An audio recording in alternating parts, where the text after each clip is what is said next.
विकास और आप देख रहे हैं आई न्यूज के न्यूज बुलेटिन में आपका स्वागत है। नजर डालते अब तक की सुर्खियों पर। बलिया जगदीशपुर चौराहा। प्रसिद्ध प्लास्टिक, कॉस्मेटिक एवं laparoscopic surgeon doctor Animesh Gupta ने घोषणा की है कि उनकी क्लिनिक पर आयुष्मान भारत प्रधानमंत्री जन आरोग्य योजना के तहत सभी पात्र मरीजों का इलाज पूरी तरह निःशुल्क किया जा रहा है। मीडिया से बातचीत में डॉक्टर गुप्ता ने साफ कहा, हमारे यहाँ आयुष्मान कार्ड से ऑपरेशन, दवा, जांच, भर्ती, डिस्चार्ज तक सब कुछ निःशुल्क है। मरीज को 1 रुपया भी जेब से नहीं देना पड़ेगा। आयुष्मान योजना में कवर होने वाली प्रमुख सेवाएं।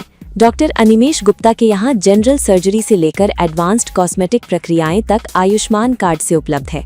जनरल व लैप्रोस्कोपिक सर्जरी, गॉल ब्लैडर की पथरी, अपेंडिक्स, हर्निया का दूरबीन विधि से ऑपरेशन, प्लास्टिक व रिकंस्ट्रक्टिव सर्जरी, स्किन ग्राफ्टिंग, कटे हुए नाक, कान, होंठ की मरम्मत, चिपकी उंगलियों को अलग करना, बर्न स्कार, केलॉइड और सिस्ट और पुराने न भरने वाले घाव का इलाज, cosmetic surgery, liposuction, breast surgery, hair transplant. Doctor Animesh Gupta की योग्यता और अनुभव। डॉक्टर गुप्ता ने अमेरिका की प्रतिष्ठित NYU लैंगोन न्यूयॉर्क से प्लास्टिक सर्जरी की विशेष ट्रेनिंग ली है। भारत में वे सर गंगाराम हॉस्पिटल नई दिल्ली में प्लास्टिक सर्जरी विभाग के सीनियर रेजिडेंट रह चुके हैं। इसके अलावा उन्होंने सफदरजंग हॉस्पिटल व डॉक्टर RML हॉस्पिटल नई दिल्ली तथा PMCH पटना में भी सेवाएं दी हैं। कैसे ले लाभ? आयुष्मान कार्ड धारक मरीज अपना कार्ड और आधार कार्ड लेकर सीधे क्लिनिक आ सकते हैं। यहाँ भर्ती से लेकर दवा और सभी जांचें योजना के तहत मुफ्त होंगी। डॉक्टर गुप्ता की अपील। डॉक्टर गुप्ता ने कहा कि ग्रामीण इलाकों में जानकारी के अभाव में लोग महंगे इलाज के डर से बीमारी छुपा लेते हैं। आयुष्मान भारत योजना गरीबों और जरूरतमंदों के लिए वरदान है। पात्र लोग समय पर आकर मुफ्त इलाज का लाभ उठाएं और स्वस्थ जीवन जिए। डॉक्टर अनिमेश गुप्ता हूँ। मैंने अपनी पढ़ाई बलिया ज़िले से ही किया है स्कूलिंग। उसके बाद मैं अपने MBBS की पढ़ाई करने के लिए दिल्ली चला गया था। वहाँ सफदरजंग हॉस्पिटल से मैंने MBBS किया। उसके बाद मैंने MS किया जनरल सर्जरी में डॉक्टर राम मनोहर लोहिया हॉस्पिटल दिल्ली से। और फिर मेरा चयन हो गया MCH में प्लास्टिक सर्जरी में पटना मेडिकल कॉलेज में। तो वहाँ से मैंने प्लास्टिक सर्जरी में अपना MCH किया। और उसके बाद मैं न्यूयॉर्क गया, वहाँ पे मैंने अपनी प्लास्टिक सर्जरी की ट्रेनिंग ली। और फिर मैं गंगाराम में एज SR ज्वाइन किया। वहाँ पे मैं प्लास्टिक सर्जन की तरह मैंने वहाँ पे काम किया। और अब मैं बलिया ज़िले में अपनी सेवा देने के लिए आ गया हूँ। और मैं प्लास्टिक सर्जरी से रिलेटेड तमाम जैसे बर्न्स की सर्जरी और एक्सीडेंट की सर्जरी में डील करता हूँ। जिससे सर अब बात की जाए विदेशों में और बड़े बड़े अस्पतालों में काम करने के बाद और अपना जनपद बलिया आवास को चुना, तो क्या रहेगा बलिया वासियों के लिए? किस तरह बलिया में कार्य करेंगे और कहाँ पे आप बैठते हैं? क्या टाइमिंग है? किस डेट में बैठते हैं? लोग आपसे मुलाकात कैसे करेंगे? जी, तो बलिया ज़िले में मेरा समय है सुबह 11 बजे से 2 बजे तक। और शनिवार और इतवार में बलिया में पेशेंट्स देखता हूँ। और सोमवार से शुक्रवार सुबह 10 बजे से 2 बजे तक मैं बनारस में पेशेंट देखता हूँ। बलिया के लिए मैं 2 दिन रहता हूँ, सैटरडे संडे। तो जिनको भी अगर दिखाना हो तो आके दिखा सकते हैं। और बलिया में प्लास्टिक सर्जरी का कोई ज़्यादा फैसिलिटी है नहीं। जो कोई जल जाता है उसको बहुत दूर जाना पड़ता है इलाज कराने के लिए, बनारस जाना पड़ता है। तो वो अब सुविधा यहाँ पे मिल सकती है।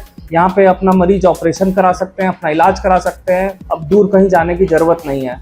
कोई जल जाता है, उंगली कट जाती है, कान कट जाता है, कोई किसी का एक्सीडेंट हो जाता है, पैर कट जाता है, उन सब के लिए इलाज अब बलिया में संभव है। कभी कभी सर ऐसे रेयर केस देखने को मिल जाता है। और जनपद में हाल ही में जो एक्सीडेंट हुए बस से, जो एकदम धड़ल्ले से पैर और शरीर दोनों अलग हो जाए, कभी कभी ऐसे कंडीशन, तो उस कंडीशन में क्या फिर से इंसान अपने पैरों पे खड़ा हो सकता है? तो अगर कोई भी बॉडी का पार्ट कटता है, एक्सीडेंट होता है, तो जितना जल्दी वो अस्पताल आ सकता है वो उसके लिए उतना ही अच्छा रहेगा। अगर जैसे मान लीजिए मैं हाथ कट जाता है, तो जितना जल्दी ऑपरेशन होगा, जितना जल्दी पेशेंट डॉक्टर के पास जाएगा और सही उसको इलाज मिलेगा, उतना ही अच्छा होता है। उतना ही जल्दी उसमें हम ब्लड का फ्लो आ जाता है हाथ में और उतना ही वो काम करने लगता है। लेकिन अगर आप डिले कर देंगे हॉस्पिटल आने में, ऑपरेशन में डिले हो जाएगा, 24 घंटे से ज़्यादा समय बीत जाएगा, तो वो सड़ने लगता है और फिर उसमें खून जाने का सप्लाई नहीं हो पाता है और जिससे कि वो काम नहीं करता है।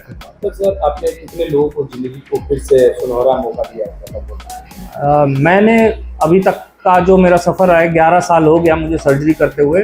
उसमें तमाम बहुत सारे ऐसे पेशेंट्स को मैंने सर्जरी से ठीक किया है जिनका पैर कट जाता है, हाथ कट जाता है और फिर उसको हाथ चलता नहीं है, काम नहीं करता है, या जल जाता है शरीर, या गला जल जाता है, हाथ जल जाता है, जैसे वो काम नहीं कर पाते हैं।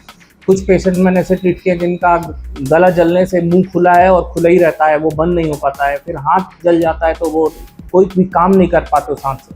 वो सब की सर्जरी करके उनका फंक्शन जो है हाथ का वो फिर से आ जाता है उनको, तो उनको जो डेली लाइफ में काम कर सकते हैं वो बहुत आसानी से कर सकते हैं। मानना जाए कि सर यदि बलिया के लोगों को सेवा लेना है तो एक बार फिर से अपना एड्रेस बता दीजिए, कहाँ पे बैठते हैं और क्या टाइमिंग है। बलिया में अगर किसी को दिखाना है तो शनिवार और इतवार 11 बजे से 2 बजे के बीच में आके दिखा सकते हैं। जगदीशपुर में मैं बैठता हूँ, डॉक्टर अनिमेश गुप्ता की क्लिनिक है शांति देवी नेत्रालय में, आप वहाँ पे आके दिखा सकते हैं। और किसी को बनारस दिखाना है या कोई इलाज बनारस चल रहा है वहाँ आपको आकर दिखाना है तो वो सोमवार से शुक्रवार आकर दिखा सकते हैं Saraswati multi speciality centre Pandeypur में। बिल्कुल है, जो मरीज़ गरीब हैं, मरीज़ हैं जिनके पास पैसे नहीं है, जिसकी वजह से वो इलाज नहीं करवा पा रहे हैं, वो भी अपना इलाज करा सकते हैं और उसका बिल्कुल निःशुल्क इलाज करा सकते हैं। अगर आपके पास आयुष्मान कार्ड है, आधार कार्ड, राशन कार्ड है तो आप आकर हमारे सेंटर पर इलाज करा सकते हैं। कोई भी उसमें पैसा नहीं लगता है। ये सरकार द्वारा जिनके पास भी आयुष्मान कार्ड है वो निःशुल्क इलाज करवा सकते हैं। और जांच भी निःशुल्क? हाँ, उसमें बहुत लोगों को लगता है कि कुछ हिडन चार्ज लगता है, पैसा लगता है, तो कोई भी पैसा नहीं लगता है। आप आके परामर्श ले सकते हैं, कंसल्टेशन भी नहीं लगता है, जांच भी फ्री होता है, दवा भी फ्री में मिलता है, ओपीडी चार्ज भी फ्री है, मेडिसिन भी फ्री है, आयुष्मान कार्ड के हाँ सब कुछ, कोई भी पैसा नहीं लगेगा और आप आकर इलाज करा सकते हैं, सर्जरी करा सकते हैं। हॉस्पिटल चार्ज भी नहीं लगता है, मेडिसिन चार्ज भी नहीं लगता है, बिल्कुल फ्री है। तो माना जाए कि ये शासन द्वारा, प्रशासन द्वारा इस गरीबों के लिए मसीहा साबित हो रहा है। बिल्कुल बिल्कुल ये लोगों को पता नहीं है, इस वजह से लोग नहीं आ पाते इलाज कराने। पता होगा, वीडियो के थ्रू माध्यम से लोग जानेंगे तो जरूर अपना इलाज कराने आएंगे, मैं उम्मीद करता हूँ। अब तक के लिए बस इतना ही। बने रहिए आई न्यूज़ के साथ, हर खबर पर पहली नजर।